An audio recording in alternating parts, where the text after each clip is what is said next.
Bonsoir à tous. Je m'appelle Kevin et je suis concierge.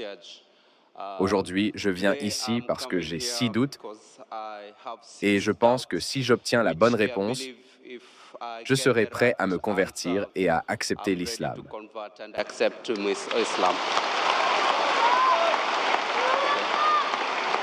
Pour commencer, ma première question est la suivante.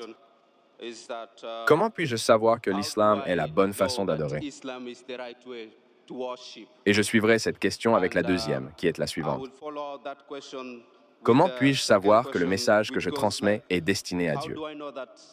Ma troisième question est la suivante. Dr Zakir, je vous ai déjà écouté. Vous avez déjà dit et prêché qu'il n'y a aucun moyen d'aller au paradis sans respecter strictement les commandements qui ont été donnés à Moïse. Dans le monde actuel, avec les médias et tout ce qui se passe dans notre vie, comment pouvons-nous respecter cette loi? Et Dieu vous pardonne-t-il si vous faites des erreurs répétées et si vous vous repentez? Le frère veut donner un exposé en 2 parties. Il veut poser 6 questions. Les 3 premières questions sont les suivantes. Comment puis-je savoir si l'adoration est correcte dans l'islam? Cela peut être compris comme la façon dont nous adorons dans l'islam. Est-ce correct? Ou cela peut signifier que l'islam est la bonne religion? Que voulez-vous dire? Voulez-vous savoir comment vous pratiquez votre culte dans l'islam? Est-ce que c'est la bonne façon ou... L'islam est-il la bonne religion? La première question posée par le frère est de savoir comment on peut savoir si l'islam est la bonne religion que l'on pratique. La deuxième question est similaire. Comment saurez-vous que l'islam est la vérité? Enfin, j'ai dit dans un de mes discours que Jésus-Christ, que la paix soit sur lui, a déclaré que si vous voulez entrer au paradis, vous devez observer tous les commandements et suivre toutes les lois mentionnées dans l'Ancien Testament. Comment, à notre époque, pouvons-nous suivre toutes les lois de l'Ancien Testament? Je vais essayer de regrouper les 2 premières questions. Comment savez-vous que l'islam est la bonne religion à pratiquer? Et comment savoir que l'islam est la vérité? Islam vient du mot salam qui signifie paix.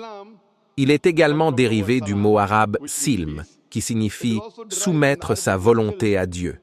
L'islam signifie la paix acquise en soumettant sa volonté à Dieu Tout-Puissant. Et pour qu'un livre puisse prétendre être un message de Dieu, pour qu'une religion puisse prouver qu'elle vient de Dieu Tout-Puissant, cette révélation, ce livre, cette religion doivent résister à l'épreuve du temps. Auparavant, c'était l'ère des miracles. Et le glorieux Coran est le miracle des miracles. Plus tard est venu l'âge de la littérature et de la poésie. Les érudits arabes musulmans et non musulmans affirment que le glorieux Coran est la meilleure littérature arabe disponible sur la surface de la terre. Mais aujourd'hui, si un livre religieux dit de façon très poétique que la terre est plate, un homme modèle y croira-t-il? Naturellement, non, car nous sommes à l'ère de la science et de la technologie. Donc, si nous soumettons ce test de la science et de la technologie à toutes les écritures religieuses que nous avons aujourd'hui dans les différentes religions du monde, elles échouent toutes au test, à l'exception du Coran. J'ai donné une conférence sur le thème « Coran et sciences modernes, compatibles ou incompatibles ». Le temps ne me permet pas de faire un exposé complet dans le cadre de cette séance de questions et réponses. Mais j'aimerais mentionner qu'Albert Einstein, le célèbre physicien et lauréat du prix Nobel, a dit que la science sans religion est boiteuse et que la religion sans science est aveugle. Permettez-moi de vous rappeler que le glorieux Coran n'est pas un livre de science, mais un livre de signes. Et il y a plus de 6000 signes, plus de 6000 ayats dans le glorieux Coran, dont plus d'1 millier parlant de science. Si l'on compare les faits scientifiques que nous connaissons, on s'aperçoit que ce que la science a découvert récemment peut remonter à 50 ans, 100 ans, 200 ans, 400 ans. Le glorieux Coran mentionne qu'il y a 1400 ans. Le Coran parle de la culture, de la création de l'univers dans la sourate Anbiya, chapitre 21, verset 30, de ce que les scientifiques ont découvert récemment sur le Big Bang. Ce qu'ils ont découvert il y a 50 ans est mentionné dans le Coran il y a 1400 ans. Nous avons appris que la Terre est sphérique en 1577, lorsque Sir Francis Drake a navigué autour de la Terre. Le Coran dit dans la sourate Naziyat, chapitre 79, verset 30, que nous avons donné à la Terre la forme d'un œuf. Nous savons que l'œuf d'une autruche a une forme géosphérique. Nous pensions auparavant que la lumière de la Lune était sa propre lumière. Il y a 100, 200 ou 300 ans, nous avons appris que la lumière de la Lune était une lumière réfléchie et non sa propre lumière. Cela a été mentionné dans le Coran il y a 1400 ans, dans la sourate Furqan, chapitre 25, verset 61. Alors, qui a pu mentionner tous ces faits dans le Coran que nous avons appris récemment? Auparavant, lorsque j'étais à l'école, j'avais appris que le Soleil, en plus de tourner, tourne également autour de son axe. Aujourd'hui, la science a découvert qu'en plus de tourner, le Soleil tourne autour de son axe, ce qui est mentionné dans le Coran il y a 1400 ans. Ainsi, le Coran parle de botanique, de biologie, de zoologie, d'embryologie, de génétique, toutes choses que la science a récemment découvertes il y a 50 ans, 100 ans, 300 ans, 500 ans. Donc, si nous soumettons ce test de la science d'aujourd'hui à toutes les écritures religieuses, la seule écriture religieuse qui passe ce test est le glorieux Coran. Aujourd'hui, la science n'a pas progressé au point de tout savoir. Je dis donc aux gens que si l'on analyse le Coran, on arrive à connaître environ 80% de ce que le Coran dit de la science. Aujourd'hui, la science a confirmé que c'était correct à 100%. Il y a peut-être environ 20% d'ambiguïté, ni juste, ni faux. Donc, ma logique dit que lorsque 80% est correct à 100%, les 20% restants, Inch'Allah, seront également corrects. C'est donc une croyance logique. Il n'y a pas un seul verset du Coran qui ait été réfuté par des faits scientifiques. Il peut y avoir des hypothèses qui ne concordent pas avec le Coran, mais il n'y a pas un seul verset du Coran qui soit réfuté par un fait scientifique. Par conséquent, si l'on fait passer ce test à n'importe quelle écriture, la seule religion, la seule écriture qui passe ce test est l'islam et le Coran. Je commencerai la séance de questions et réponses en citant le verset du Coran de la sourate Isra, chapitre 17, qui dit que la vérité est venue et que le mensonge a disparu, car le mensonge, par nature, est voué à disparaître. Donc, si vous faites ce test, la seule religion qui passe le test, la seule religion véridique qui n'est pas corrompue, c'est la raison pour laquelle William a dit un jour que la seule écriture religieuse, il l'a dit il y a 200 ans, étant un critique de l'islam, la seule écriture religieuse qui n'a pas été altérée et qui a conservé sa forme pure pendant 1200 ans, c'est le Coran du monde. Donc, sur la base de ces faits, la seule religion que nous pouvons penser, comprendre et croire vraie et correcte, c'est le Coran. En ce qui concerne la troisième question, j'ai mentionné dans mon discours que Jésus, que la paix soit avec lui, a dit qu'il fallait suivre les commandements de l'Ancien Testament. Je citais le verset de la Bible, l'Évangile de Matthieu, chapitre 5. Les versets 17 à 20, où Jésus, la paix soit sur lui, dit que si votre justice ne dépasse pas celle des scribes et des pharisiens, vous n'entrerez pas dans le royaume des cieux. Il faut donc être un bon chrétien à l'époque de Jésus-Christ, que la paix soit avec lui. Si vous voulez entrer au paradis, vous devez suivre tous les commandements de l'Ancien Testament. Vous ne pouvez pas enfreindre un seul iota ou un seul détail. Si vous faites cela, vous serez appelés les plus petits dans le royaume des cieux. Donc, d'après ce verset de la Bible de l'Évangile de Matthieu, chapitre 5, versets 17 à 20, vous devez suivre chaque loi de l'Ancien Testament. Votre question est très bonne et très logique. Comment pouvons-nous, à notre époque, suivre toutes les lois de l'Ancien Testament, ce qui est difficile? Je suis d'accord avec vous. C'est la raison pour laquelle Jésus-Christ, que la paix soit avec lui, a également dit dans l'Évangile de Jean, chapitre 16, versets 12 à 14. Il a dit « J'ai beaucoup de choses à vous dire, mais vous ne pouvez pas les supporter maintenant. Car lui, quand l'Esprit de vérité sera venu, il vous guidera vers la vérité tout entière. Il ne parlera pas de lui-même, tout ce qu'il dira.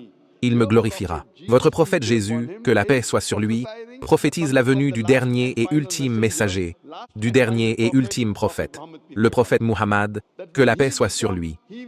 Lorsqu'il viendra, il vous guidera vers toute la vérité. Cela signifie que Jésus-Christ, que la paix soit avec lui, savait que tout ce qui est mentionné dans la Bible ne peut pas être suivi plus tard, peut-être quelques siècles plus tard.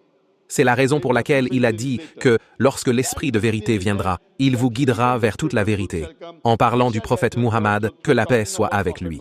À cette époque, il était peut-être possible de suivre les règles et les règlements mentionnés dans l'Ancien et le Nouveau Testament. Mais Jésus-Christ, que la paix soit avec lui, a dit qu'à l'avenir, lorsque le dernier message du prophète Muhammad, que la paix soit avec lui, arrivera, vous devrez le suivre. Donc, pour être un bon chrétien aujourd'hui, il faut non seulement croire en un Dieu unique, mais aussi croire en Dieu et même au prophète Muhammad, que la paix soit avec lui. J'espère avoir bien répondu à la question. L'autre question concerne le fait de venir d'un milieu chrétien et d'une famille chrétienne.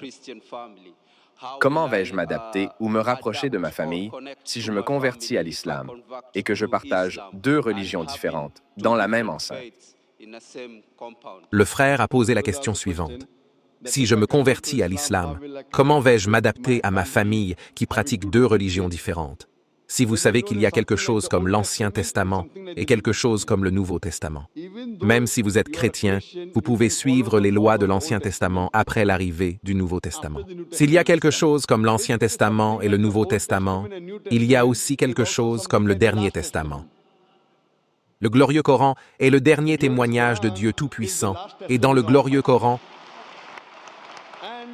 aucun des prophètes mentionnés dans la Bible n'a fait l'objet d'une dérogation. Dans l'islam, il faut croire en tous les prophètes qui sont venus avant nous, et il n'y a pas moins de 25 prophètes qui sont mentionnés dans le Coran, et tous, à l'exception du prophète Muhammad sallallahu alayhi wa sallam et de quelques-uns d'entre eux, sont mentionnés dans la Bible. Nous devons donc respecter tous les prophètes de Dieu Tout-Puissant, et notre bien-aimé prophète Muhammad sallallahu alayhi wa sallam a dit que Dieu Tout-Puissant a envoyé 124 000 prophètes sur la surface de la terre. Donc, si vous devenez musulman, vous n'avez pas à manquer de respect à l'un des prophètes mentionnés dans la Bible. En fait, vous devrez leur dire que je suis 100% de ce qu'a dit Jésus-Christ, paix sur lui. Ce que font les autres chrétiens, ils le suivent peut-être à 80%, peut-être à 90%, peut-être à 50%. Vous devriez leur dire que l'évangile de Jean, chapitre 16, versets 12 à 14, dit « J'ai beaucoup de choses à vous dire, mais vous ne pouvez pas les porter maintenant, car l'Esprit de vérité, quand il sera venu, vous guidera dans toute la vérité. Je suis donc Jésus-Christ, que Dieu le garde bien mieux que les autres soi-disant chrétiens. Donc si tu deviens musulman, tu seras un meilleur chrétien que les chrétiens eux-mêmes. » J'espère que cela répond à la question, mon frère. Quelle est la cinquième question? Je suis à court de questions. Bien, toutes les questions ont trouvé une réponse? Oui, c'est le cas, merci. Alors maintenant, êtes-vous convaincu de la religion de l'islam? Je suis convaincu de la religion de l'islam et je suis prêt à accepter l'islam. Croyez-vous qu'il n'y a qu'un seul Dieu? Pardon? Croyez-vous qu'il n'y a qu'un seul Dieu? Je crois qu'il n'y a qu'un seul Dieu. Croyez-vous que Jésus-Christ, paix sur lui, est Dieu? Je crois que Jésus-Christ était le messager de Dieu. Mashallah. Croyez-vous? Croyez-vous que le prophète Mohammed, que la paix soit sur lui, est le dernier et ultime messager? Je crois que le prophète Mohammed était le dernier et ultime messager. Mashallah. Mon frère, est-ce que quelqu'un te force à accepter l'islam? Est-ce que quelqu'un te force à accepter l'islam? Personne ne me force. C'est ma décision. Je la prends moi-même. Par votre libre arbitre, par votre propre conviction? De mon propre cœur. Parce que forcer quelqu'un à entrer dans l'islam est interdit dans notre religion. Et c'est même interdit par les lois de la plupart des pays du monde. Vous le faites donc de votre plein gré, Inch'Allah. Je le fais de mon plein gré. Je vais le dire en arabe, et Inch'Allah, tu peux le répéter. Ashhadu Allah ilaha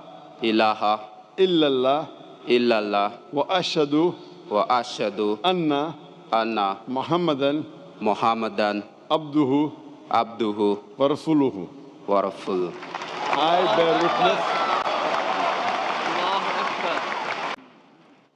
J'atteste qu'il n'y a pas d'autre Dieu qu'Allah J'atteste qu'il n'y a pas d'autre Dieu qu'Allah et que Mohammed est le messager que Mohammed est le messager et le serviteur d'Allah. et le serviteur d'Allah. Mashallah, vous êtes devenus musulmans et je prie Allah subhanahu wa ta'ala de vous guider et de vous aider à guider votre famille vers la religion de paix. Et je prie Allah subhanahu wa ta'ala de vous donner le meilleur dans ce monde ainsi que dans l'autre vie.